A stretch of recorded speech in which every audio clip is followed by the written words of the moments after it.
Buenos días a todos, muchas gracias por sumarse a esta iniciativa que lo que busca es conversar, poner en comunión algunos temas y vamos a conversar del modo en que podemos conversar en estos tiempos, con un poco de display, con un poco de realidad doméstica, como recién decía María José, con un poco de todo lo que nos habita en un momento tan singular como este. Me gustaría darle la bienvenida al licenciado Carlos Raco y agradecerle su colaboración con la Junta en esta oportunidad y para presentar el conversatorio entre este y los otros, me gustaría tomar un concepto, el concepto de la paradoja. La paradoja consiste en la unión de dos ideas opuestas que resultan contradictorias, pero que sin embargo pueden estar encerrando una verdad oculta. Eso dice el diccionario. Y de la paradoja que nos gustaría conversar en esta oportunidad tiene que ver con la concepción del cuidado, ¿no? Entonces, en la paradoja, el cuidado y el acompañamiento, porque así se denomina el conversatorio de esta oportunidad, digo, ¿qué paradojas nos habitan en el acompañamiento y el cuidado? Y a veces nos sentimos descuidados, nos sentimos solos, nos sentimos invisibles en un criterio que nos reúne a todos para una estrategia que busca que estemos cuidados. Entonces, también es bueno analizar, reflexionar, conversar, pensar cuáles son las paradojas que parten, para no centrarnos en una mirada de lo absoluto o lo mínimo, ¿no? Como las dos extremidades. Para cuidarnos, ¿vamos a estar felices? No siempre. Para acompañarnos, ¿vamos a estar con otros? No siempre. A veces la misma estrategia encierra algunas paradojas. Y en esas aparentes contradicciones hay un cierto punto de verdad. Para darle lugar al momento de la oración, quería simplemente conversar en esta oportunidad para decirles, animémonos a pensar juntos. Un camino que está siendo pensado sobre la marcha de la experiencia. No tiene como otros un mapa y una hoja de ruta para decir desde dónde partimos, con qué elementos vamos a ir haciéndonos en el camino y a dónde vamos a llegar. El desafío, la paradoja, es que lo vamos a construir juntos mientras lo estamos viviendo. Pero hay una verdad absoluta que no debe pasarse desapercibida o pasarnos desapercibida. Y es la idea de la comunión y de la confianza. Entonces, el acompañamiento pastoral a las comunidades educativas encierra algunos términos muy importantes. Acompañar, cuidar, comunidad y lo educativo. Lo educativo que muestra, modela, presta un modo de interpretar la realidad, ¿no? Así que simplemente darles la bienvenida, saludar a quienes nos van diciendo por el chat de dónde vienen, en qué instituciones están prestando su servicio. Animarlos, sostenerlos, esa es nuestra intención. Pensar con ustedes, conversar, del modo que el signo de los tiempos nos indique, el modo que tenemos. La realidad es irrenunciable, pero también es irrenunciable el humanismo de ir construyendo un camino en comunión. Así que muchas gracias a todos. Como decía María José recién, ustedes a medida que vaya transcurriendo este conversatorio pueden ir participando en el chat y nosotros los vamos a recuperar para poder conversar en línea. Muchas gracias en nombre de la Junta y agradeciéndoles a ustedes, les comento que toda la comisión directiva y los integrantes de la Junta están presentes también en este conversatorio. Muchas gracias, Padre Hernán Ceballos, muchas gracias, Padre Pablo Ardiles, a la gente que está desde el Villada participando, me parece que es lindo estar iniciando una conversación de otro modo, con la hoja de ruta que nos permite la realidad. Padre Eduardo, te invito a que nos animes con la oración. Gracias, Carolina, y muy buenos días a todos. Como recién se señalaba, vamos a intentar reflexionar sobre el acompañamiento pastoral a las comunidades eclesiales, especialmente a las escuelas, pero no solamente las escuelas. Y en este tiempo de pandemia y de cuarentena, la palabra acompañamiento ha resonado de múltiples maneras, siendo recreada la realidad del acompañamiento, porque estamos convencidos de que este es también un tiempo de esperanza, de consuelo y de contención. El domingo pasado, en la solemnidad de Pentecostés, Jesús mismo nos dice que el Espíritu Santo es un paráclito. Esta palabra que evoca aquel que sostiene, que defiende, que intercede, que asiste, que aconseja, que reconforta, que consuela. En síntesis, que acompaña. Por eso no solamente Dios tiene un paráclito, sino que cada uno de nosotros, en cada una de las comunidades que estamos, debemos ser un paráclito que sostiene, defiende, intercede, asiste, anima, acompaña, aconseja, reconforta, consuela. Por eso le vamos a pedir a Jesús en este tiempo de pandemia que todos seamos paráclitos para otros, especialmente para aquellos que más sufren y para aquellos que conviven con nosotros.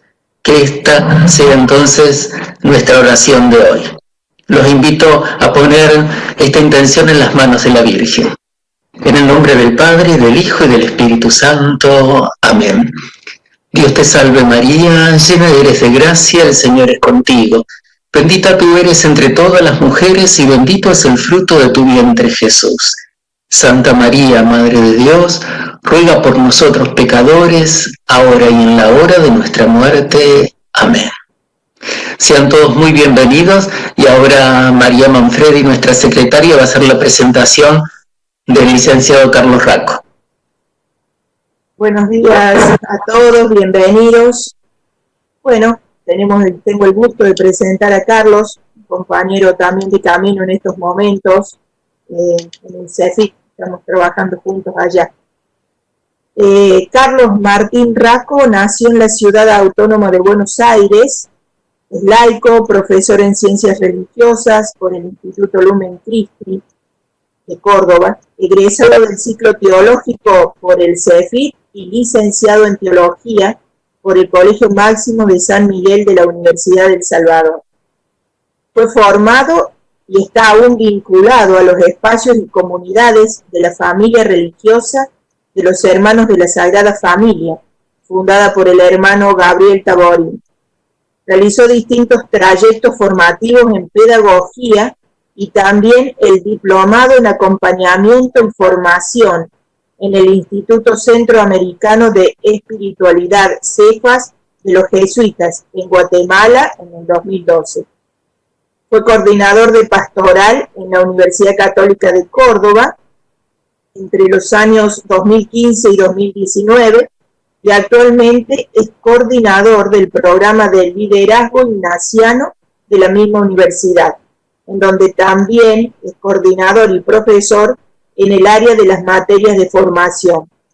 Se desempeña como docente en el Instituto Teológico de Córdoba, el ITEC, a cargo de los espacios curriculares Antropología Filosófica y Teología de la Acción Pastoral, y en el Centro de Estudios Filosóficos y Teológicos, CEFIC, a cargo de las materias Teología Fundamental, Práctica Docente 3 y Práctica Docente 4 y Residencia, Catequética y Antropología Teológica. Colabora también en algunos equipos de investigación de la Universidad Católica de Córdoba y en espacios de formación destinados a catequistas y educadores, así como en el diseño e implementación de talleres de crecimiento humano y espiritual. Bienvenido, Carlos, muchísimas gracias por tu disponibilidad y te cedemos la palabra.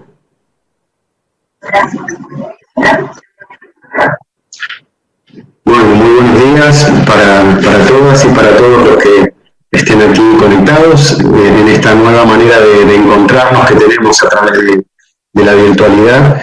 Gracias a la gente de la Junta que consideró que mi aporte podría resultar iluminador. Y bueno, al solo efecto de poder potenciar un poquito la conectividad, yo voy a hacer el desarrollo de la temática para la que fuimos convocados a través de una presentación de PowerPoint que iré desarrollando, comentando, donde iremos haciendo pautas para que vayan pensando claves para compartir luego a nivel de resonancias y demás. Yo voy a silenciar mi cámara para mejorar la calidad de la transmisión, sí, pero a la vez voy a ir compartiendo la presentación en la pantalla, ¿sí? Me gustó mucho el tema del formato, ¿no? Esto de llamar a este espacio un conversatorio, porque a mi entender la conversación es justamente la primera de las tecnologías que nos fueron humanizando, ¿no? El uso del lenguaje y del intercambio del lenguaje, y a partir del lenguaje entre los seres humanos fue propiciando nuestro proceso de maduración, de crecimiento, de evolución, de desarrollo. Entonces, darnos un espacio para cultivar esta técnica del conversar, del poner en común la palabra, creo que nos puede enriquecer y potenciar a todos. Se lo decía hace un ratito a la gente de la Junta, yo quizá no soy un gran teórico, sí alguien que por ahí sistematiza aportes que circulan y que integrándolos, probablemente en una síntesis un poco original, puedo ofrecer algunas claves para mirar la realidad desde alguna perspectiva distinta. Espero poder contribuir con eso desde mi aporte, ¿sí? Así que bueno, nos embarcamos en la presentación.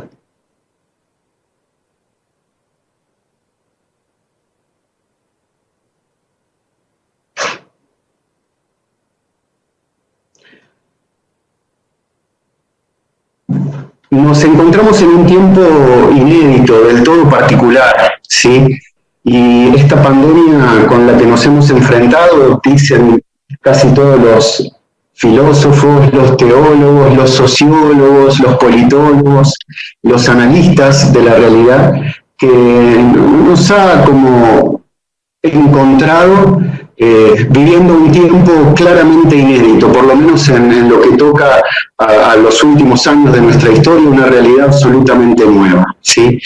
De alguna manera, nuestro desafío desde la pertenencia a una comunidad creyente, inspirada en la fe en Jesús, es poder hacer el ejercicio de interpretar y analizar esto que estamos viviendo como un signo de los tiempos, ¿no?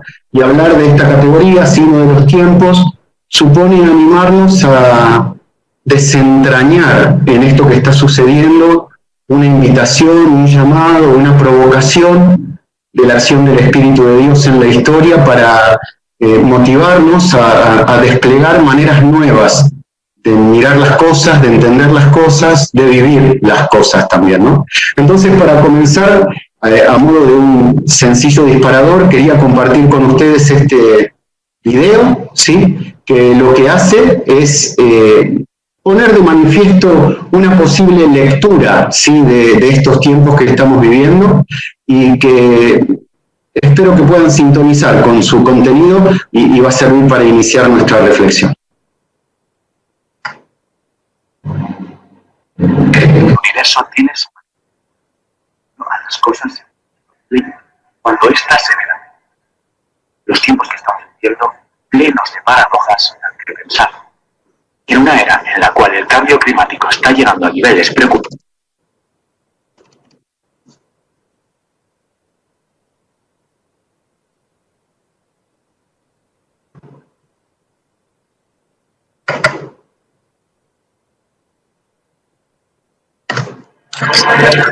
Creo que el universo tiene su manera de devolver el equilibrio a las cosas según sus propios ritmos, cuando éstas se ven alteradas.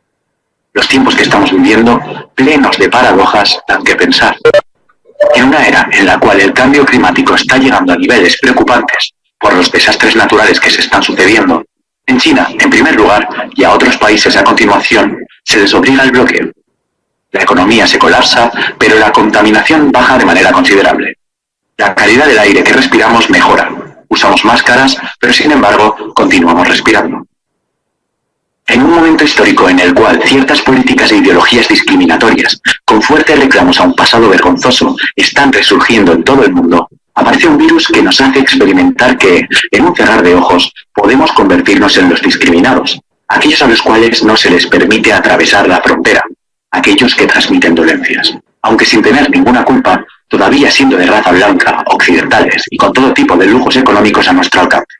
En una sociedad que se basa en la productividad y el consumo, en la cual todos corremos 14 horas al día, persiguiendo no se sabe muy bien qué, sin descanso, sin pausa, de repente se nos impone una parada forzada, quietecitos en casa día tras día, a contar las horas de un tiempo al cual le hemos perdido el valor, porque solo lo medimos en retribución de algún tipo o en dinero. ¿Todavía sabemos cómo usar nuestro tiempo sin un fin específico? En una época en la cual la crianza de los hijos, por razones mayores, se delega a menudo a otras figuras e instituciones, el coronavirus obliga a cerrar escuelas y nos fuerza a buscar soluciones alternativas, a volver a poner a papá y a mamá junto a los propios hijos. Nos obliga a volver a ser familia. En una dimensión en la cual las relaciones interpersonales, la comunicación, la socialización, se realiza en el no espacio virtual de las redes sociales, dándonos la falsa ilusión de proximidad, este virus nos quita la verdadera proximidad, la real. Que nadie se toque, que nadie se bese, que nadie se abrace. Todo se tiene que hacer a distancia, en la frialdad de la ausencia de contacto. ¿Cuánto hemos dado por sentado estos gestos y su significado? En una fase social en la cual pensar en uno mismo se ha vuelto la norma, este virus nos envía un mensaje claro. La única manera de salir de esta es hacer piña, hacer resurgir en nosotros el sentimiento de ayuda al prójimo, de pertenencia a un colectivo, de ser parte de una manera mayor sobre lo que significa ser responsables y que esto a su vez se responsabilice hacia nosotros. La corresponsabilidad, sentir que de tus acciones depende la suerte de los cuales te rodean y que tú dependes de ellos mismos. Dejemos de buscar culpables y de preguntarnos por qué ha pasado esto y empecemos a pensar en qué podemos aprender de todo esto. Todos y todas tenemos mucho sobre lo que reflexionar y esforzar. Parece que con el universo y sus leyes la humanidad ya está bastante buena, aunque nos lo tenga que venir a explicar esta pandemia a un precio caro.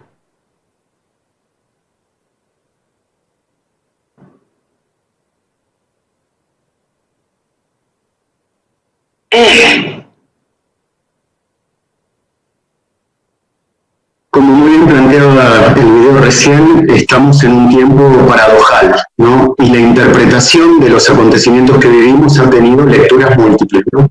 Yo elegí simplemente una de las lecturas para luego ofrecer otra, la que voy a proponer a partir de nuestra inspiración creyente y con base en la palabra de Dios. Pero este filósofo surcoreano, muy renombrado últimamente, Byung-Chul Han, ha ensayado una interpretación de estos momentos paradojales y él se ha atrevido a redactar como 9 definiciones, ¿no?, de esta pandemia, que nosotros solo vamos a recorrer de un modo muy sumario y muy ágil también, pero para darnos cuenta de que las claves de lectura pueden ser múltiples, ¿no?, y que a este filósofo le tocó elegir una clave como bastante pesimista respecto de la situación que estamos viviendo, ¿sí? Él postula que el mundo no va a salir mejor de esta situación que estamos atravesando y plantea esta crisis, ¿no?, como en muchos aspectos. Ahora, hay algunas de sus intuiciones, más allá de su perspectiva negativa, que nos van a servir también a nosotros para poder interpretar un poco mejor esta realidad. Él dice, el coronavirus está mostrando que la vulnerabilidad y la fragilidad humana no son democráticas, sino que dependen muchísimo del contexto social en donde uno está, ¿sí?, que le ha dado a unos la posibilidad de vivir y atravesar este tiempo de confinamiento de un modo, y que por otra parte le ha dado a otros, probablemente los más frágiles, los más débiles de la sociedad, los más pobres, condiciones absolutamente distintas. Como dice, hay ahí algunas clases que tienen que sí o sí trabajar, mientras que el teletrabajo es sí a aquellos que pueden tener las comodidades, las ventajas, los medios para poder ejercer desde su lugar sus funciones, ¿sí? Pero como dice ahí, el teletrabajo no se lo pueden permitir los cuidadores, los trabajadores de las fábricas, los que limpian, vendedores o los que recogen la basura, ¿no? La pandemia no es solo un problema sanitario, sino que es un problema social, ¿no? Otra de las claves que él ofrece. Una razón por la que, por ejemplo, las personas en Alemania no se han enfermado tanto como las de otros enclaves en el mundo, ¿sí? Porque la pandemia pega allí donde la fragilidad del tejido social es más fuerte. Otro problema que él dice, que postula esta cuestión, la ligación que él hace entre las políticas que desencadena la pandemia y el riesgo de caer en extremos autoritaristas, ¿no? Él ahí pone el ejemplo de Hungría, que se vino haciendo renombrado últimamente, ¿no? Como a partir de la declaración del estado de emergencia y de convertir lo excepcional en el modo habitual de gestionar y de manejar el poder, termina, por así decir, generando un estilo muy autoritario de gobierno y de conducción, ¿no? Él despierta la alerta sobre ese riesgo, ¿no? Él también dice, en esta mirada un poco futurista que él ensaya, que de alguna manera la pandemia nos está dirigiendo hacia un escenario de vigilancia biopolítica, ¿no? Se va a desarrollar como toda una especie de ultracontrol de los sujetos a partir de un sistema muy ajustado de monitoreo, de seguimiento, tendiente al disciplinamiento social y al control social con políticas que de alguna manera van a bloquear o coartar en gran medida las libertades individuales, ¿no? Me gusta mucho esta expresión que él usa, ¿no? El virus es un espejo, ¿no? Porque nos muestra el tipo de la sociedad en la que vivimos, el tipo de la sociedad en la que estamos. Son muchos los autores, lo vamos a tomar un momentito después, que hablan del virus como un gran desvelador de la realidad.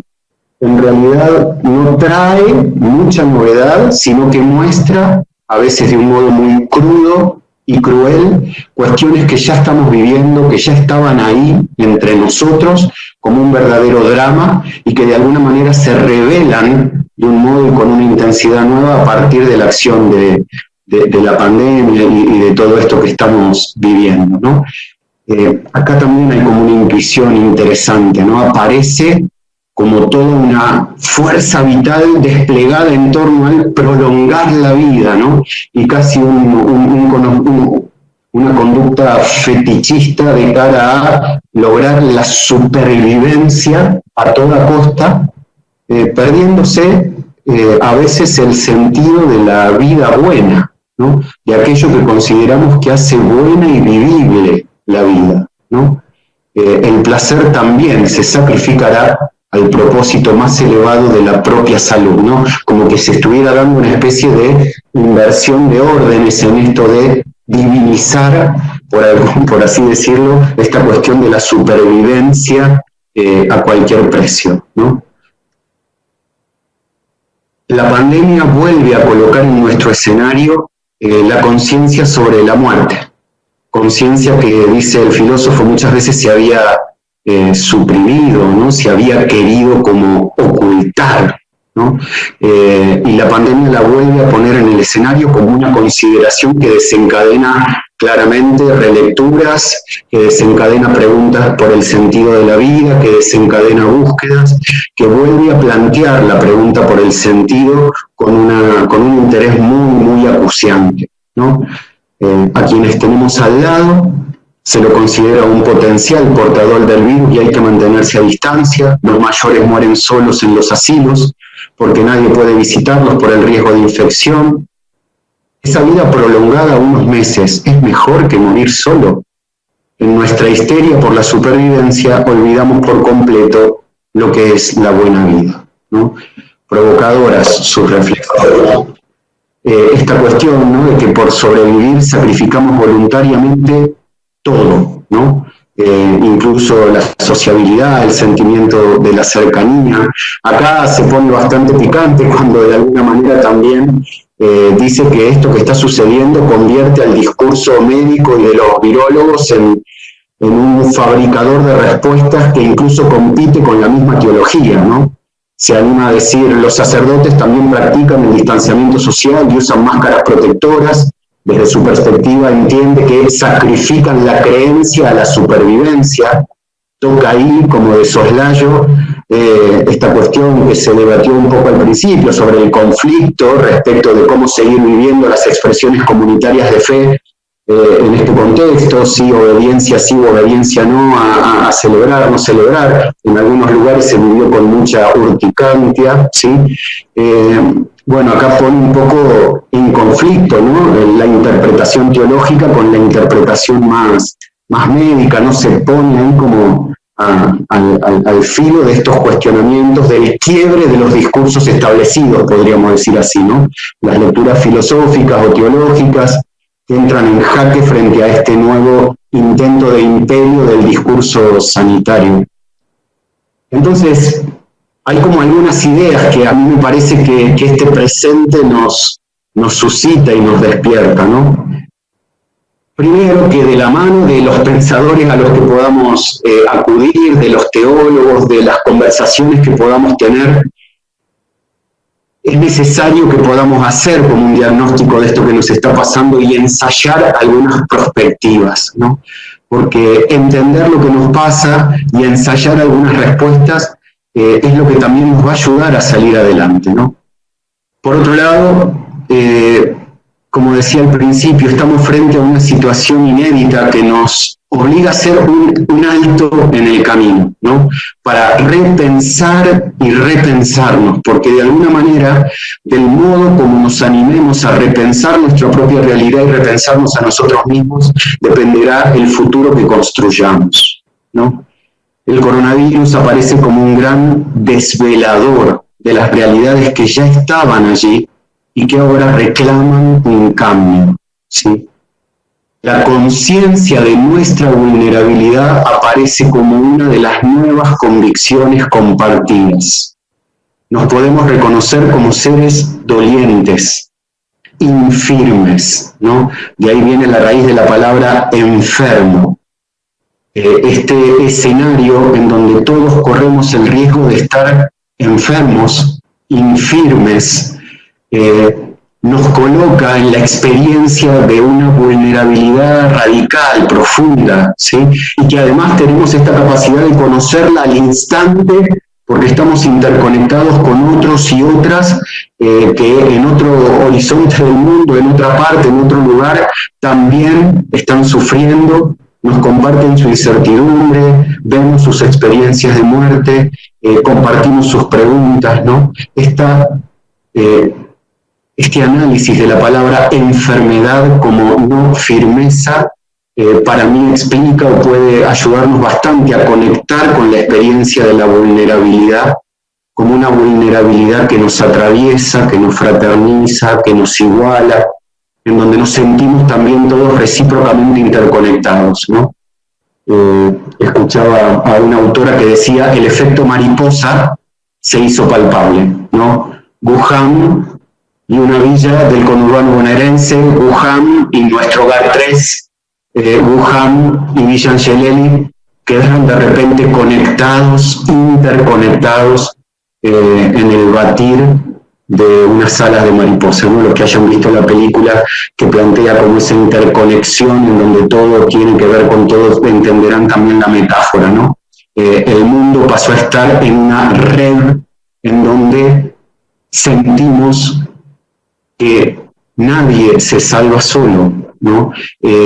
Como que así también el destino lo compartimos, sea un destino de vulnerabilidad, de incerteza, de dudas y preguntas, como también el destino de la salvación.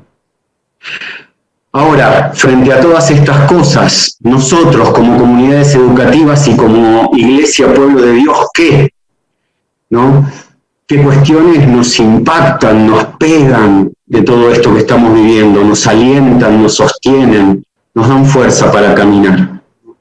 creo que es bueno que nos podamos preguntar, como comunidades y como sujetos creyentes, cómo todo esto impacta en cada uno, en cada una de nosotros y también en lo que vamos viviendo en las comunidades que acompañamos. Me imagino que todo esto que por ahí yo fui describiendo sintéticamente puede haber ido adquiriendo rostros, cuerpos, experiencias en las comunidades, en las vivencias, en la experiencia propia incluso de cada una de ustedes, ¿no?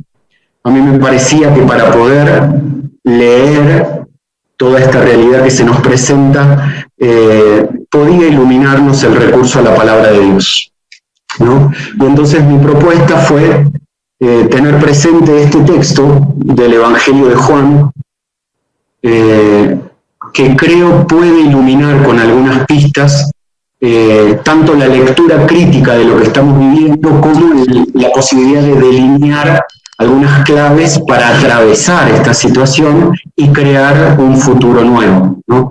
Les dije al principio, del modo como comprendamos e interpretemos la realidad, también va a estar en juego el diseño que hagamos de un futuro que ojalá nos saque mejor de todo esto. Así que les voy a proponer escuchar la proclamación de este texto, ¿sí? Y que de alguna manera nos dejemos iluminar por algunas claves que yo quise también ahí poner o resaltar en negrita. Quizá alguien del equipo de la Junta quiera proclamar el texto, puede ser, como para cambiar un poquito la voz.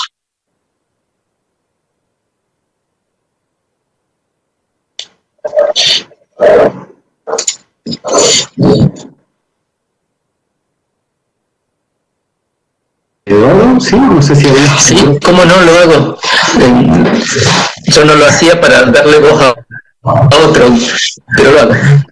Al atardecer de ese mismo día, el primero de la semana, estando cerradas las puertas del lugar donde se encontraban los discípulos por temor a los judíos, llegó Jesús y poniéndose en medio de ellos les dijo: «La paz esté con ustedes». Mientras decía esto, les mostró sus manos y su costado. Los discípulos se llenaron de alegría cuando vieron al Señor. Jesús les dijo de nuevo: «La paz esté con ustedes. Como el Padre me envió, a mí yo también los envío a ustedes». Al decirles esto, sopló sobre ellos y añadió: «Reciban el Espíritu Santo. Los pecados serán perdonados a los que ustedes se los perdonen y serán retenidos a los que ustedes se los retengan». Tomás, uno de los 12, de sobrenombre el mellizo, no estaba con ellos cuando llegó Jesús. Los otros discípulos le dijeron: «Hemos visto al Señor». Él les respondió: «Si no veo la marca de los clavos en sus manos, y si no pongo el dedo en el lugar de los clavos y la mano en su costado, no lo creeré». 8 días más tarde, estando de nuevo los discípulos reunidos en la casa, y estaba con ellos Tomás, entonces apareció Jesús estando cerradas las puertas. Se puso en medio de ellos y les dijo: «La paz con ustedes». Luego dijo a Tomás: «Trae aquí tu dedo, aquí están mis manos. Acerca tu mano, métela en mi costado. En adelante no seas incrédulo, sino hombre de fe». Tomás respondió: «Señor mío y Dios mío». Jesús le dijo: «Ahora crees porque me has visto. Felices los que creen sin haber visto».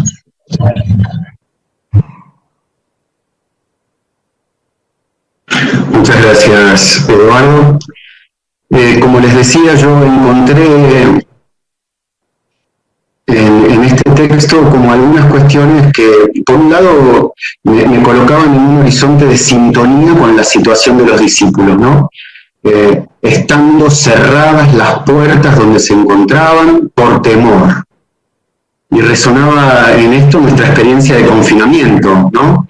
Esto de estar encerrados en nuestras casas, con temor al contagio, con temor a la enfermedad, con temor a que se vuelva más patente nuestra vulnerabilidad, encerrados por temor, ¿no?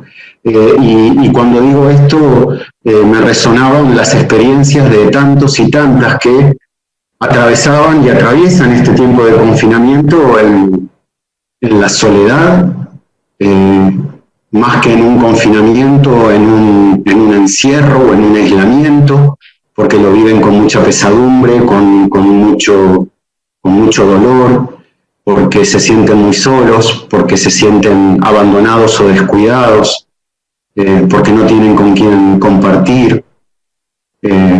Todos estos encierros por temor me llevaban a muchas situaciones con gente con quien he estado compartiendo y a quienes les ha pegado de modo muy distinto tener que estar en casa, encerrados y con temor, ¿no?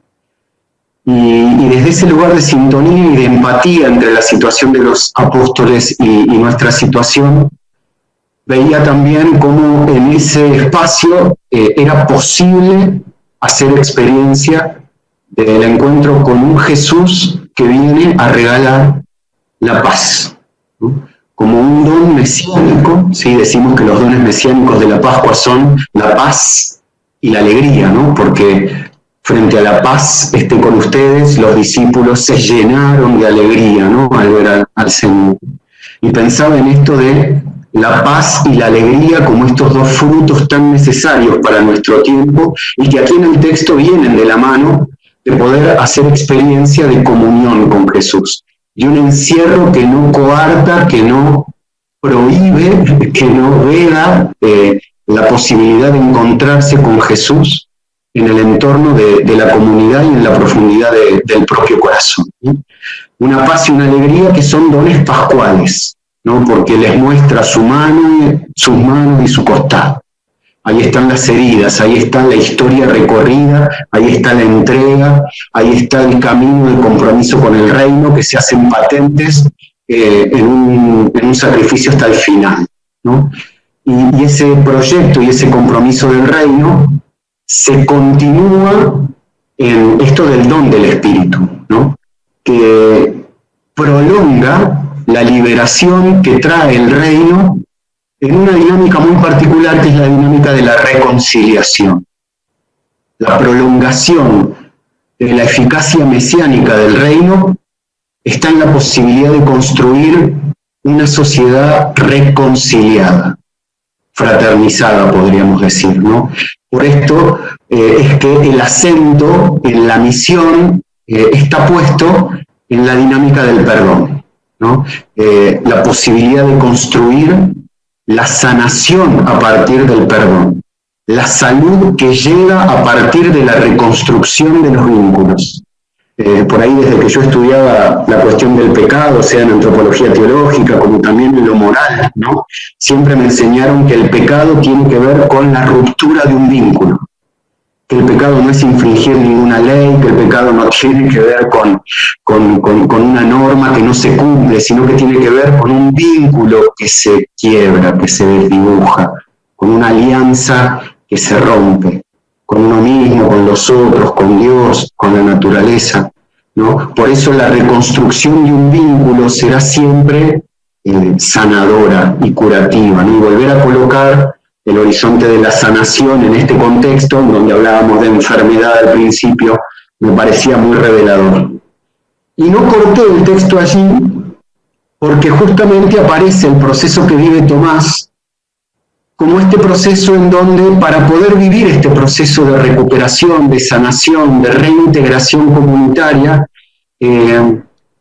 hace falta tomar contacto con la herida, ¿no? Hace falta palpar el dolor, hace falta meter el dedo en la llaga, no solo como una comprobación empírica de la resurrección, no voy por ese lado, sino que más bien voy a la experiencia que puede ser en algún modo elocuente para nosotros, de que tocar la herida puede abrirnos a la experiencia de la confesión de fe, aproximarnos a las propias heridas o a las heridas de nuestros hermanos y hermanas, a los dolores de quienes tenemos cerca, puede hacernos terminar de confesar Señor mío y Dios mío, estás acá, ¿no? Te siento acá, apareces acá. Entonces, de alguna manera yo encontraba en la lectura y en estos subrayados de este texto bíblico algunas claves para iluminar y reinterpretar nuestra realidad, ¿no? La comunidad reunida en torno al Señor resucitado, animada por el Espíritu, impulsada a la misión, suscitando y acompañando el reencuentro por la fe, ¿no? Me parecía una metáfora, una imagen, y creo que hoy tenemos que trabajar a partir de eso, de proponer íconos, ¿no? Con un lenguaje nuevo, más sintético, expresivo, ¿no? Y yo encontraba en esta escena bíblica este ícono, ¿no? Que plasma una comunidad reunida en torno al Señor, alentada por el Espíritu, que se comprende para la misión, ¿no? Una iglesia que en tanto reunida y que se concibe caminando junta, podemos decir hoy desde nuestras categorías que se entiende toda ella sinodal, herida, pero también redimida, sanada y a la vez invitada a ser sanadora, semilla de reconciliación y fraternidad para el mundo, ¿sí? De alguna manera este es como el ícono que siento que puede iluminarnos y brindarnos algunas pistas, algunas claves para diseñar un futuro renovado, ¿sí? Yo descubría como una opción fundamental, ¿no?, a cultivar frente a la realidad que estamos viviendo y que tiene que ver con el descubrimiento de esta vulnerabilidad radical que atravesamos, vulnerabilidad que es asumida por Jesús, que lleva hasta el extremo esa vulnerabilidad en el misterio de la cruz, y con él ahí todas nuestras vulnerabilidades, la vulnerabilidad de una comunidad atemorizada, encerrada, timorata, desconfiada, la comunidad la vulnerabilidad de un Tomás débil en la fe, pero todas estas vulnerabilidades que vivimos pueden ser releídas a partir de lo que yo voy a llamar el paradigma del cuidado que hace viable la vida, ¿no? ¿Y cómo explicar un poquitito más esto del estar invitados, invitadas a asumir el paradigma del cuidado para hacer viable la vida, ¿no?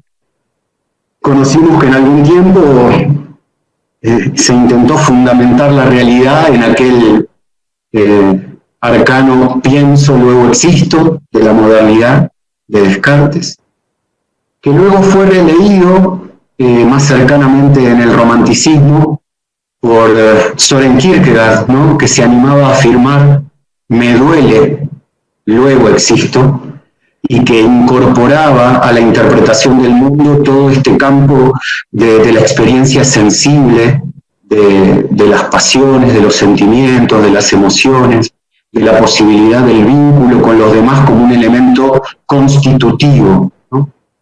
Y yo creo que podemos estar invitados a dar hoy un pasito más en este paradigma, ¿no?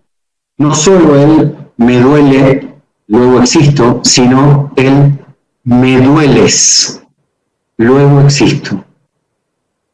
Si el otro me duele, es porque me importa, ¿no? Y de alguna manera poder revisar cómo estamos viviendo este tiempo desde el análisis a partir de esta máxima, ¿no? Me dueles, luego existo. Creo que es la posibilidad de abrirnos a este paradigma del cuidado al que nos invita esta nueva situación, ¿no? ¿Cómo estamos reaccionando frente al dolor de los demás, ¿no? ¿Estamos blindados frente a los sufrimientos, a los padecimientos de los otros? ¿Me conmuevo, me remueve lo que le pasa a los demás, o estoy más bien como encerrado, encerrada en mi propio mundo, en mis propias necesidades? Acá hay como una clave de discernimiento muy, muy interesante, ¿no?, que liga en algún punto el amor con el dolor, ¿no? No desde un lugar dramático, no pretendo instalar esa cuestión, ni mucho menos sacrificial o o con un tinte negativo, sino sí desde esta ligazón experiencial que tiene que ver con que a uno le duele lo que a uno le importa. A uno le duele aquello que ama, ¿no? Y yo lo expresaba, si el otro me duele es porque me importa, y en esto el amor y el dolor se abrazan. Entonces prestarle un poco de atención a cómo vivimos esta dimensión del me dueles, luego existo, de alguna manera también sirve para chequear cómo vamos viviendo el compromiso amante con la realidad, con los otros, con la comunidad, incluso con nosotros mismos, ¿no? Del pienso, luego existo, al me duele, luego existo, al me dueles, luego existo, como probablemente pasos de conversión que pudiéramos estar invitadas a dar a partir de esta conciencia de nuestra vulnerabilidad radical que estamos viviendo y atravesando, ¿no? ¿Qué siento yo que nos invita a potenciar este paradigma del cuidado que reconsidera la vulnerabilidad radical como un elemento que vuelve a estar puesto sobre la mesa, ¿no? Ahí yo hice como esta lluvia de intuiciones que para mí encarnan, concretizan esta lógica del paradigma del cuidado, ¿no?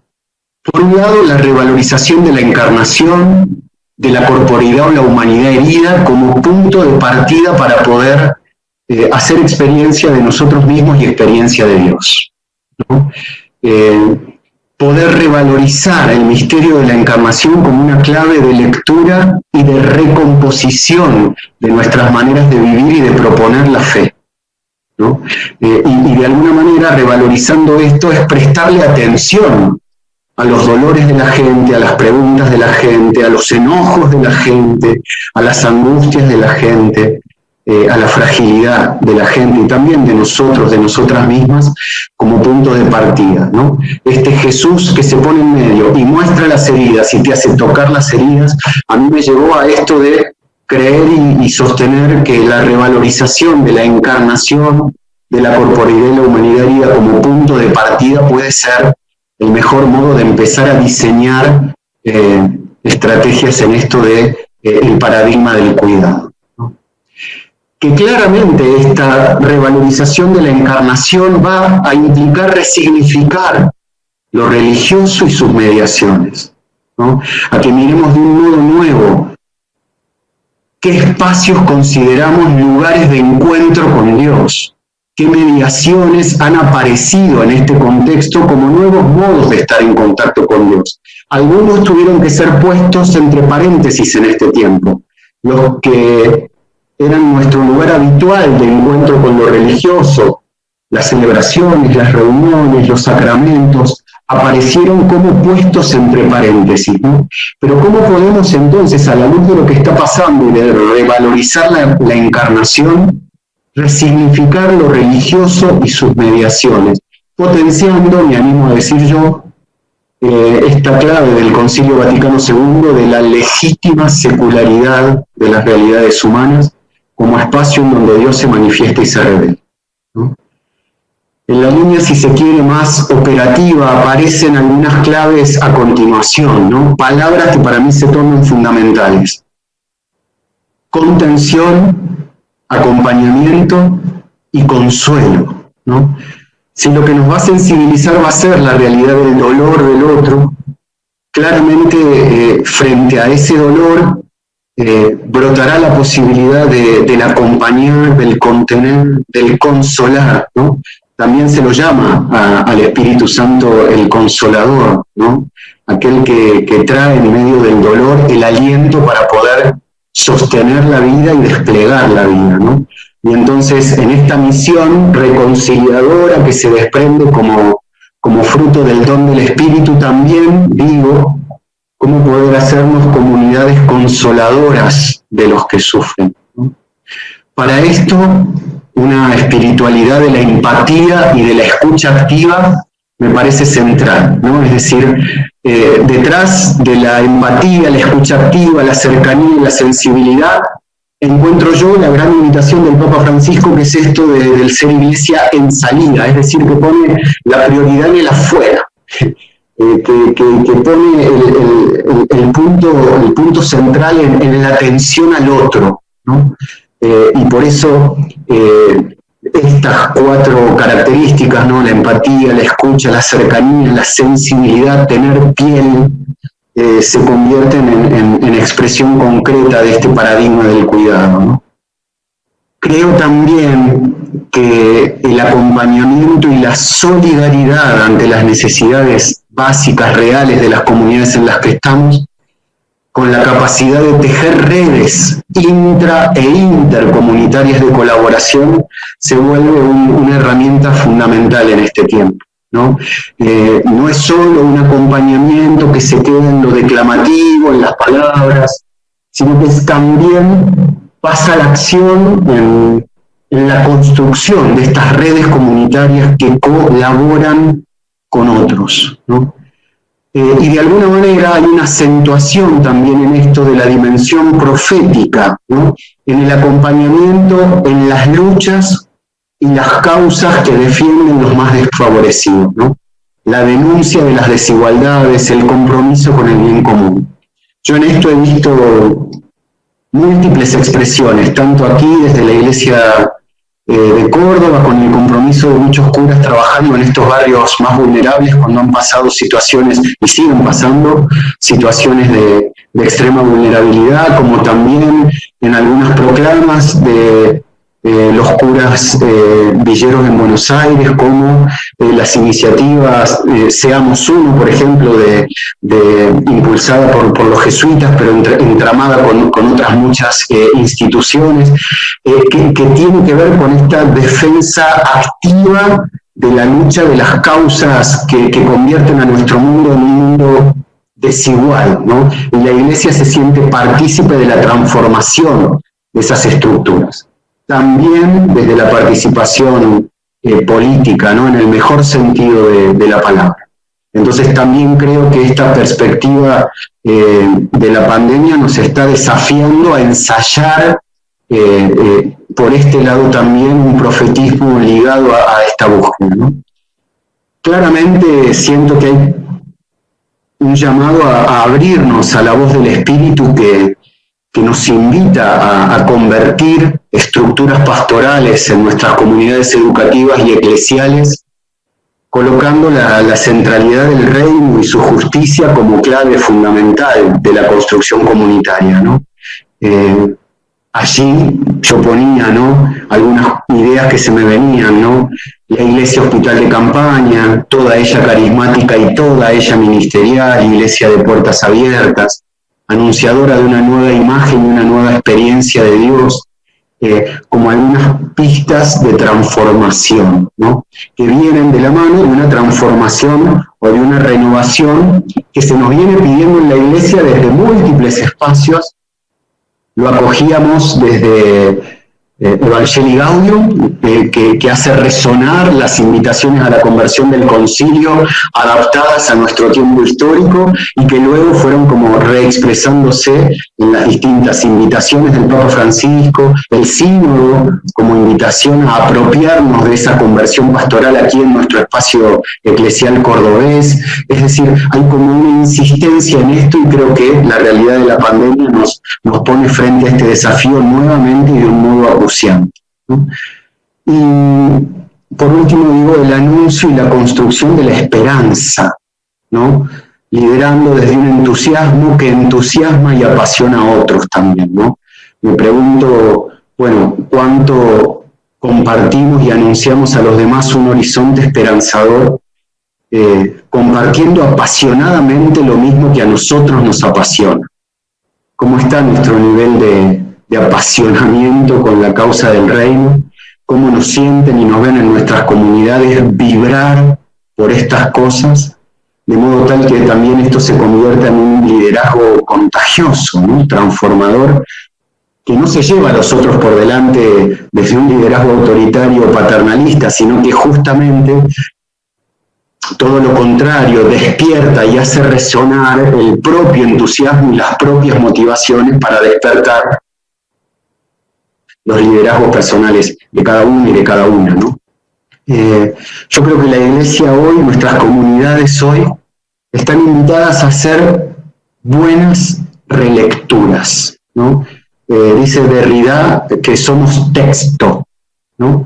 Y colocó a partir de esa premisa que él postula la vuelta a la lógica de la narratividad, ¿no? De que de alguna manera en el modo como nos narramos a los otros, nos explicamos y explicamos la vida y la realidad, nos vamos configurando subjetivamente, ¿no? Entonces, a partir de esta premisa, a mí me parece que la fe católica, la fe cristiana, puede proponer estas relecturas de la existencia, fundadoras de nuevos sentidos, ¿no? Y yo sentí, lejos de esta propuesta de Derrida como una amenaza deconstructiva o que amenaza la fe, digo, nosotros venimos haciendo verdad esto desde hace siglos, ¿no? Cuando una y otra vez narramos los textos originarios, los textos de la palabra de Dios, y nos los volvemos a narrar en las comunidades y los dejamos resonar, apropiándonoslo y regenerando sentidos en toda la tradición de nuestra Iglesia, ¿no? Entonces creo que hoy tenemos que recuperar ese desafío de proponer buenas relecturas del tiempo presente. ¿Y cómo empezar? Invitando a nuestras comunidades, ¿no?, a compartir sus experiencias, a que se narren, a que digan lo que están viviendo, lo que les está pasando, lo que sienten. Y también a volver a decirnos qué cuestiones de las que estamos viviendo quisiéramos no perdernos, ¿no? Yo me he encontrado con mucha gente que a partir de esta experiencia del confinamiento se ha redescubierto a sí misma, se ha sorprendido con el despliegue de habilidades, dimensiones, profundidades, capacidades que no había explorado que tenía, ¿no? Y ha aprendido a manejarse con cosas, ha aprendido a lidiar con cosas, ha aprendido a querer y amar cosas, que ahora dice, che, cuando yo salga de esto que descubrí no me lo quiero perder, ¿no? Y yo creo que estaría bueno que en nuestras comunidades educativas, eclesiales, nos planteáramos este ejercicio, ¿no? ¿Qué de lo que estamos viviendo, cuando todo esto termine, no nos queremos perder? Porque yo creo que si las recuperamos y las ponemos en el centro y las validamos comunitariamente, podremos encontrar en ellas las claves de una realidad transformada cuando salgamos de esto, ¿no? Pistas para la transformación de la realidad, ¿no? Porque si volviéramos a lo mismo de antes, después de haber vivido todo esto, francamente habremos perdido el tiempo, nos habremos decretado como auténticos necios, ¿no?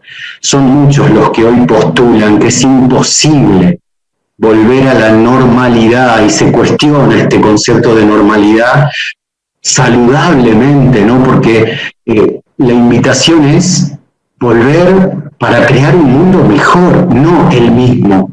Estaba tan plagado de tantas incoherencias, injusticias, desigualdades,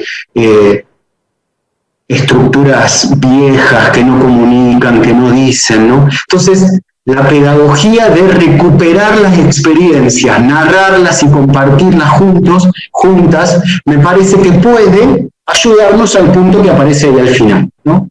Por donde empezar a convertir las estructuras que en nuestras comunidades tienen que ver con el anuncio, la martiría, profecía, con el servicio, la diaconía, con la celebración, la liturgia, y con la comunión, la coinonía, la sinodalidad, desde la clave de una vulnerabilidad compartida, ¿no?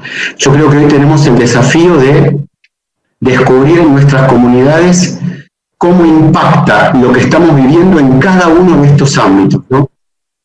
A ver, ¿qué imagen de Dios anunciamos? ¿Con qué causas nos comprometemos proféticamente? ¿Qué anunciamos y qué denunciamos? y qué sentimos que a partir de esto que hemos vivido puede ser un nuevo contenido de nuestro anuncio. ¿A quiénes servimos? ¿A quiénes privilegiamos? ¿Cómo? ¿Lo hacemos solo nosotros, encerrados? ¿Nos vinculamos con otros? ¿Sintonizamos con las necesidades de los que están fuera de la iglesia? Sí, no. La celebración, otro gran mundo que hoy requiere ser releído, revisado, replanteado. Por eso el desafío puesto ahí, la sinodalidad, ¿no? Desde una nueva ministerialidad que entiende a todos los sujetos eclesiales como ministros, que reconoce cada vez más ministerios, en donde entendemos la sinodalidad como un caminar con otros y otras que no es solo intraeclesial, sino también con los que peregrinan en nosotros, buscando la construcción del reino por fuera de los límites institucionales de la Iglesia. Es decir, cada clave de la realidad eclesial puede ser releída a partir de estos relatos recuperados, a partir de la vulnerabilidad compartida. Voy cerrando con el aporte que yo tomo, y en esto les comparto unas ideas que tomé de el padre Rafael Velasco, actual provincial de los jesuitas en la región Argentina-Uruguay, y que decía, ¿no? Mucho se habla en estos días, después de la pandemia, y de los cambios y transformaciones, si va a venir un futuro venturoso. Otros dicen que no. Sea como sea, esto después depende de las conclusiones que saquemos ahora, ¿sí? De alguna manera, él postula, ¿sí? Hemos llegado a experimentar que dependemos los unos de los otros más de lo que pensábamos.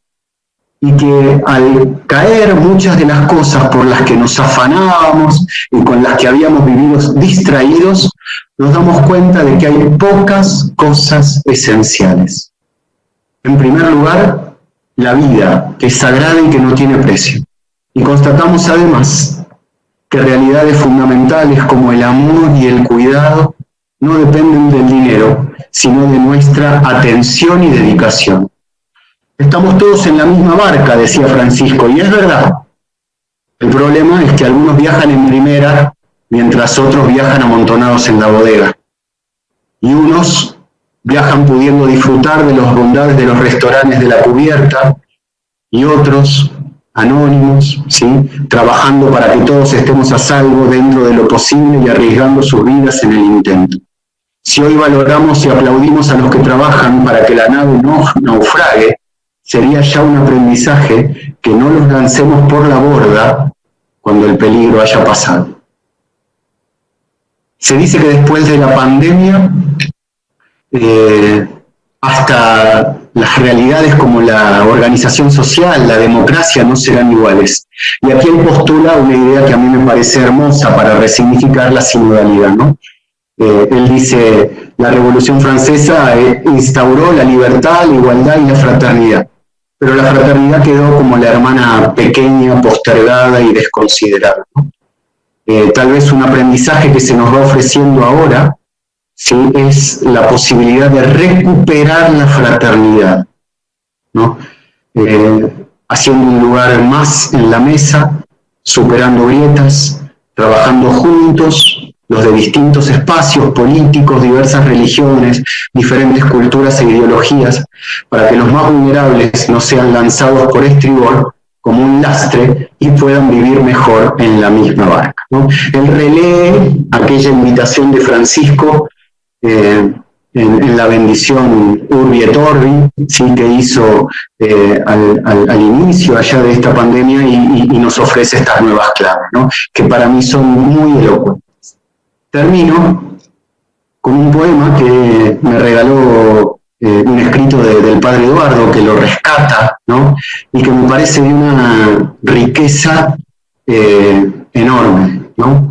Un poema del cubano Alexis Valdés, que él le acerca al Papa Francisco, ¿no? Y que el Santo Padre le respondió diciéndole que era un poema de los más hermosos que había leído en el último tiempo. ¿no? Para mí se ha convertido como en una declaración del anhelo más amplio que me invade en este tiempo, ¿no? Y quise compartírselos a ustedes como también, como desde este registro más estético, de una provocación, una invitación a seguir pensando cómo construir un futuro esperanzado y mejor.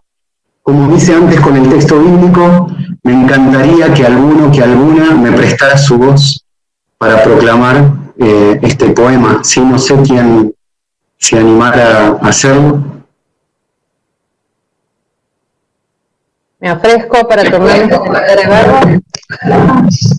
Bueno, sí, como ustedes decían.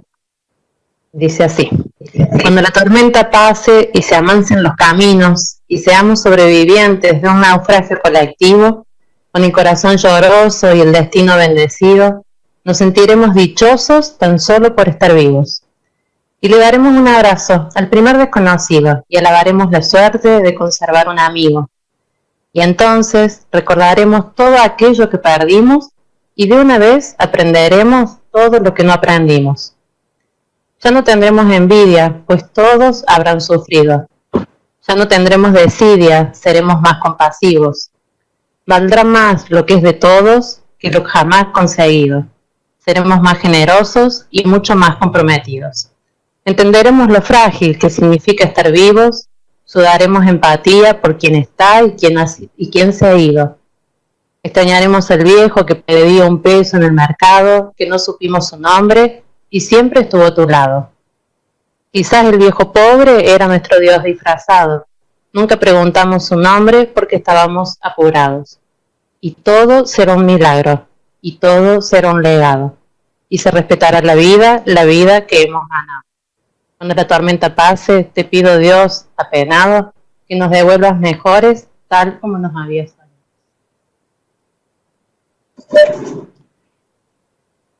Muchas gracias, ¿no? Bueno, mi deseo es este mismo deseo final y por eso yo lo compartí, que nos devuelvas mejores, tal como lo había soñado, ¿no? Y que todo esto que estamos viviendo provoque en nosotros esta invitación a vivir y construir unas comunidades, unas subjetividades, un mundo mejor a partir de esto que estamos descubriendo. Así que, bueno, por mi parte, agradecerles la paciencia para escucharme y, bueno. Gracias, Carlos. Muchísimas gracias, Carlos, por la riqueza y la profundidad de todo lo que nos has compartido en esta mañana. Para hacer un recurso que nosotros podamos socializar desde nuestra plataforma. También ha sido grabada esta conferencia para poder acceder a ella. Y en los minutos que nos restan del mediodía, abrimos entonces la posibilidad de que alguien haga alguna pregunta, tenga alguna resonancia, haga algún compartir, quiera expresar alguna opinión o experiencia. Se abre la audiencia. Acá podemos ir viendo que algunas cuestiones, por ejemplo, cómo cambiar en nuestras comunidades escolares y parroquiales la comunicación, que en algunas de ellas son de miedo, de exclusión, dice Santiago Pelufo, que algunos aprovechan la vulnerabilidad para recortar, excluir y privilegiar beneficios personales, como también desde el sagrado, me parece que se va relacionando, dice, genial lo que vas diciendo, Carlos, que lejos de todo eso, muchas de nuestras escuelas, me parece que en esas dos participaciones hay un dolor, hay una descripción, hay unos otros sufrientes, y hay un anhelo también, ¿no? De búsqueda, así que sería interesante que la pudiéramos pensar en ese punto. Y el resto del auditorio va diciendo que el resultado muy interesante, que agradece a los que están a cargo, María Gabriela, sobre todo al licenciado Carlos Raco, y ella pertenece a las escuelas pías. También Pablo Márquez dice muchas gracias Carlos, muy interesantes. Hernán Ceballos, el padre, dice gracias Carlos por tus palabras. Verónica, muchas gracias Carlos por sus aportes. Es de la pastoral del Colegio de San José Villa Allende. El padre Román Malocino, muchas gracias, muy iluminador. Tumi Méndez, las preguntas de Santiago, para que las retomemos. Gracias por la oportunidad de compartir. Y Darío Ramos dice muy lindo, gracias. Así que me parece que la inquietud de esto de la preocupación, el dolor vivido y las expectativas de cómo hacer para que esto cambie. ¿Te parece, padre Eduardo y Carlos, que pueden desarrollar esto?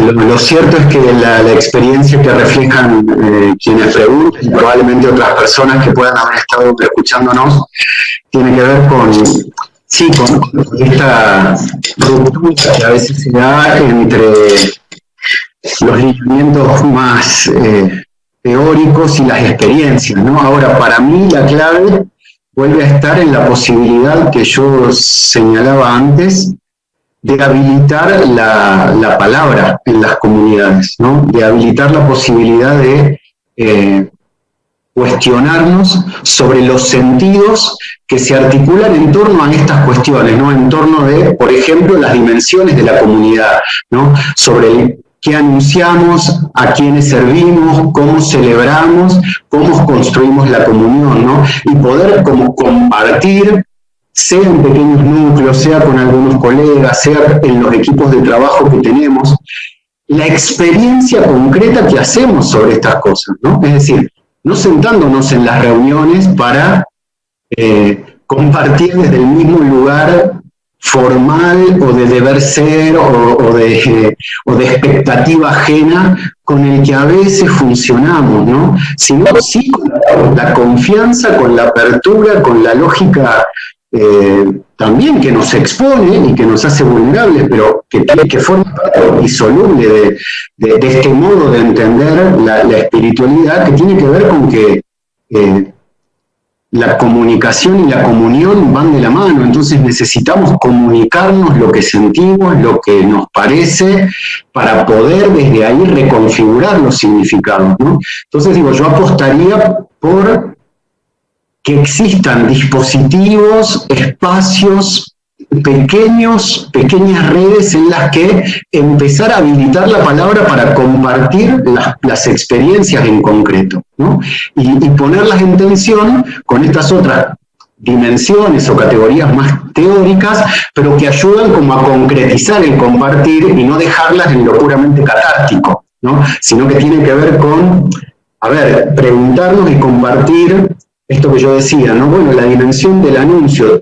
¿Qué Dios anunciamos? ¿Qué imagen de Dios está en juego? Ha habido en este tiempo de pandemia un campo reflexivo desde lo teológico respecto de esta cuestión, ¿no? De la interpretación de la imagen de Dios que en medio de la pandemia se revela, si el Dios del castigo, si el Dios providencialista, si el Dios que nos quiere aleccionar, ¿no? O más bien el Dios de la empatía, el Dios de la fragilidad, el Dios de la misericordia. Entonces, bueno, poner como materia del compartir qué experiencia de Dios venimos haciendo, cómo se visibiliza esa imagen de Dios en las prácticas concretas que llevamos adelante en la escuela, ¿no? Cómo lo sentimos, puede ir ayudando a corrernos del registro meramente catártico para enfocarlo en las cuestiones que animan verdaderamente a las comunidades como comunidades de fe, ¿no?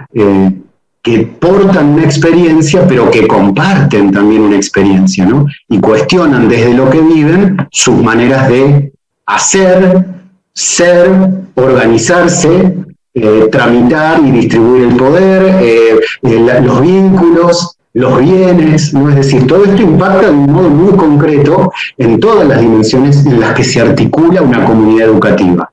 Si no es hora de hablar de las dimensiones de la cultura institucional, pero digo, impacta claramente sobre la configuración de todas esas dimensiones, ¿no? Entonces digo, yo iría más bien por este registro de la habilitación de la palabra y la recuperación de las experiencias considerando estos ejes en concreto. No sé, Eduardo, si también se te ocurre a vos... Carlos, perdón, un pedido, a pedido del público, si podés activar tu cámara. Mira, Sara, sí, tenía que ver con garantizar que se me escuche, pero mi conexión es bastante mala. Y ahí hay otras intervenciones, fíjense en el chat. Bien. Agrego a lo que decías, Carlos, que me parece muy importante lo que vos señalabas de encontrar como una narrativa experiencial de la pandemia, asumiendo como un nuevo profetismo para esta relectura constructora de sentido que nos pueda ayudar a interpretar la realidad. Creo que cuando volvamos como escuela, lo primero que tenemos que hacer, ¿verdad?, es darnos el tiempo y el espacio vital del reencuentro, para que cada uno ahí pueda tener su propia palabra y compartir desde esa experiencia la construcción de sentido comunitario que puede tener para la escuela el haber vivido todo este tiempo de cuarentena. Porque este tiempo de cuarentena no es un tiempo de anestesia y aislamiento, sino que no es un confinamiento afectivo y emocional. No ponemos en el freezer lo que somos, sino al contrario. Me parece que lo que vos decías de la empatía, el consuelo, la contención, es la clave para vivir este confinamiento, que es una cuarentena física, vincular, pero no es emocional, ni psicológica, ni afectiva. Y ahí está también la paradoja de este tiempo en que la Iglesia dice ser iglesia en salida y sin embargo también tenemos experiencia de una iglesia que está en cuarentena. Y aquí viene la profundización de qué es la salida de la iglesia. ¿Es simplemente una salida física o es la salida de paradigmas que tenemos que reconvertir? Es la conversión pastoral. De eso tenemos que salir, de esos confinamientos eclesiales que están mucho más enraizados en nosotros. Solo así podremos ser iglesia en salida, misionera y sinodal, solamente si cambiamos primero los paradigmas que están introyectados en nuestro colectivo social y eclesial. Absolutamente de acuerdo. En primer lugar de salida, ¿no? Yo creo que hay como la salida física y la salida de esquemas mentales, yo creo que se retroalimentan recíprocamente, ¿no?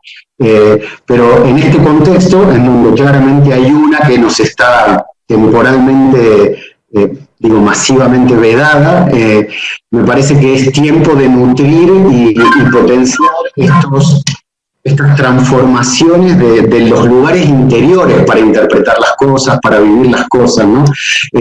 El salir físicamente, salir de los lugares mentales interiores, también es un ejercicio a recuperar cuando volvamos, ¿no? A poner en dialéctica esas dos cuestiones, también animándonos a contactarnos, a vincularnos, a transitar por lugares por donde antes a lo mejor no íbamos, ¿no? Porque... Respecto de esto, Carlos, perdóname que te interrumpa para capitalizar tu presencia y capitalizar los aportes que van surgiendo.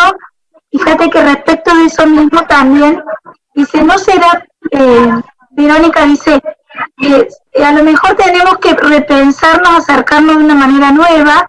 Esta es la experiencia que vamos teniendo en el intercambio con las familias y los docentes. Soledad dice, yo creo que nos espera un gran reto desde lo pastoral. Me gusta esto que han dicho de una iglesia en salida. Muchas gracias por hacernos reflexionar. Y Chumbi también comparte hoy mismo muchos espacios pastorales. Se siguen repitiendo mensajes que resultan desactualizados. Todos tenemos, creo yo, el desafío. A ver, no lo tengo en vista, a ver cómo... De actualizar nuestra mirada y eso es urgente. Y eso es urgente, y anteriormente habían planteado si no sería este un momento para rediseñar los lineamientos pastorales a partir de esta nueva etapa, y también esta propuesta, dice algún participante, no es solamente escuchar el RL y que al representante legal y que nos informe. Digo, para tener ahí una mirada de estos últimos minutos que estamos sobre la hora, para que sea realmente una conversación. Claro, está bien.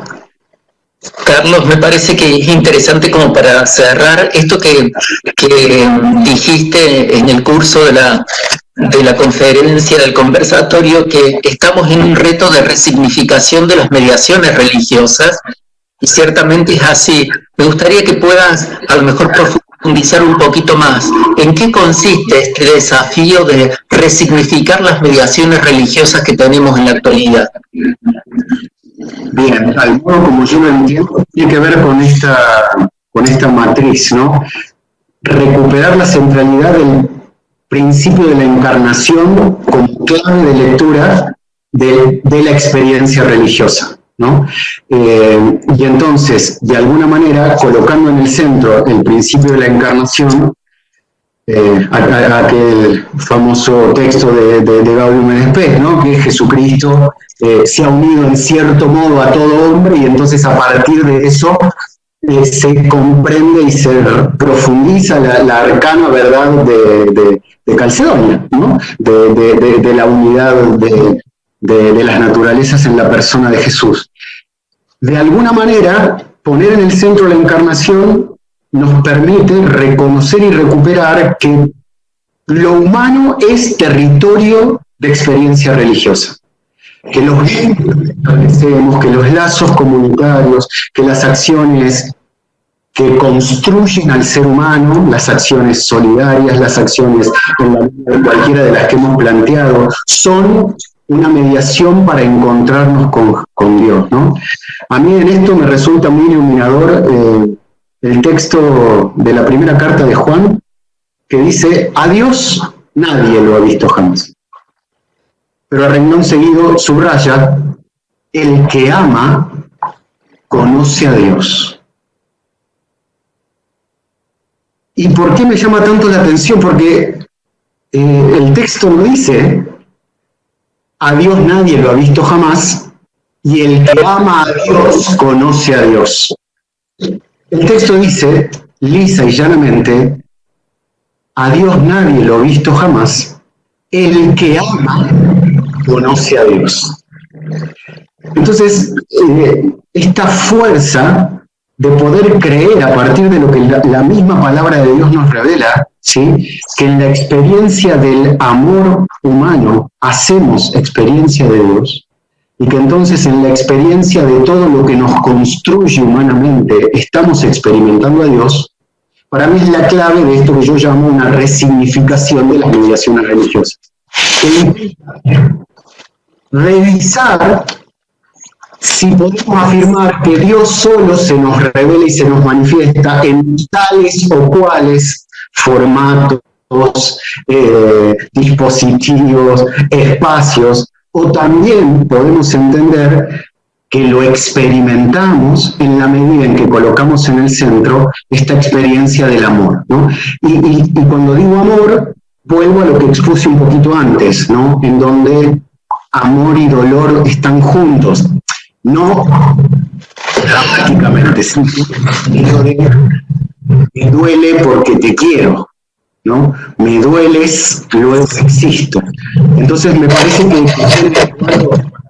llame mucho más, la clave de relectura tiene que ver con esto, ¿no? Con volver a colocar como criterio de discernimiento el principio de la encarnación, ¿no? Y entonces entender que hay experiencia de encuentro con Dios cuando me vinculo en mi comunidad profundamente, cuando estrecho los vínculos con mis estudiantes y con los chicos, cuando hay una mediación respetuosa y constructiva en las relaciones entre colegas, o sea, Dios pasa a habitar todos esos espacios vinculares y se convierten entonces en lugares religiosos, esos espacios, cuando la clave de la encarnación está presente, ¿no? Mira qué interesante, Carlos, y a todos, digo, el saludo. Dice, muchas gracias, Jaé, te escucho desde Uruguay, y ya vamos planificando la vuelta, luego de años tratando de sembrar el compartir, volveremos muy limitados. Ni útiles ni meriendas podrán compartirse. Pero digo, interesante, si les parece, para ir cerrando un poco este conversatorio, dejar algunas pistas. Por ejemplo, este nuevo tiempo tan complejo, de tantos límites, nos ha abierto posibilidades. Hemos derribado ciertas fronteras porque en la necesidad abrimos otras reglas de juego, ¿no? Me parece muy interesante esa pista. Saludar a los hermanos de otros lugares, también tenemos de otras provincias que están siguiéndonos. Pero valoro este espacio, te agradezco en nombre de la Junta, Carlos, tu disponibilidad, y a Eduardo, que fue quien te contactó, y decirle a todos que esto es una presentación, pero conversábamos antes de ponernos en línea con todos. Son iniciativas que visibilizan un punto, pero después nuestra intención como Junta es que cada comunidad, apropiándola a su contexto, la pueda profundizar, ya sea que se contacte con la Junta para buscar otros materiales, o te contacte a vos, Carlos, como la comunidad lo necesite. Lo importante es visibilizar algunas, en unas iniciativas, algunos puntos para vivir este tiempo. Me quedo pensando como Junta, agradeciéndoles a todos, algunas frases muy importantes, ¿no? Nos duelen los otros, y pensaba al escucharte, esos otros no tienen por qué seguir siendo los contrarios o los lejanos, son los diversos, que nos importan, y es un compromiso amante. Me encantó ese punto, ¿no? Lo subrayo con negrita, compromiso amante, y que la experiencia humana corporiza el amor a Dios, ¿no? Me parece que es importante pensarnos así, recuperar la posibilidad de reinventar en la experiencia nuestra vida y la que Dios nos ha prestado. Palpar el dolor, digo algunos encomillados, palpar el dolor, tocar la herida, apasionarnos, que nos duelan y que luego existamos, y que nos duela en plural y existamos no siempre en singular, ¿no? Volver a decir que no queremos perdernos, como una pista para transformar la vida. Y otras cosas que seguramente todos nos hemos quedado pensando, por lo cual te agradecemos enormemente, Carlos, esta participación y esta colaboración. A los que están en YouTube, agradecerles la escucha y los mensajes por privado en el chat, invitarlos a que pensemos juntos este tiempo que vivimos. Me gustaría también aprovechar esta oportunidad para invitarte a vos, Carlos, y al resto a nuestros próximos conversatorios. Uno de ellos es cómo vivimos en la pandemia, cómo vive la adolescencia, qué le pasa a los jóvenes en este periodo de aislamiento y pandemia, ¿no? Eso será la semana próxima.